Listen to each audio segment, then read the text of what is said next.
Uncontrol diabetes లేదా sugar ఉన్న వాళ్ళకి peripheral artery disease and diabetic neuropathy develop అయ్యే ఛాన్సెస్ ఉంటాయి.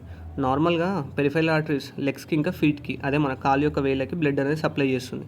కానీ ఈ పెరిఫెరల్ ఆర్టరీ డిసీజ్‌లో ఏమైద్దంటే బ్లడ్ వెసల్స్ అనేవి దగ్గరకైతాయి. అదే నారోయింగ్ అనేది జరుగుతుంది. సో బ్లడ్ సప్లై తక్కువ అవుతుంది. ఇలా బ్లడ్ తక్కువ అవ్వడం వల్ల షుగర్ పేషెంట్స్‌కి అల్సర్స్ అండ్ ఇంకా ఇన్ఫెక్షన్స్ అయ్యే ఛాన్సెస్ ఉంటాయి. అండ్ మీకు తెలిసిందేగా బ్లడ్ సప్లై అనేది తక్కువ ఉన్నప్పుడు హీలింగ్ అనేది చాలా డిలే అవుతుంది. అండ్ న్యూరోపతి డెవలప్ అయితే ఏంటంటే సెన్సేషన్ తెలియదు వాళ్ళకి కాళ్ళకి. సో ఇలా సివియర్ కేసెస్లో బ్లడ్ సప్లై తక్కువ అయిపోయి టిష్యూ డెత్ అనేది జరుగుతుంది. అదే మన నెక్రోసిస్. ఇది స్లోగా గ్యాంగ్రీన్‌లా మారిపోతుంది అండ్ ఇన్ఫెక్షన్ డెవలప్ అయ్యేలా చేస్తుంది.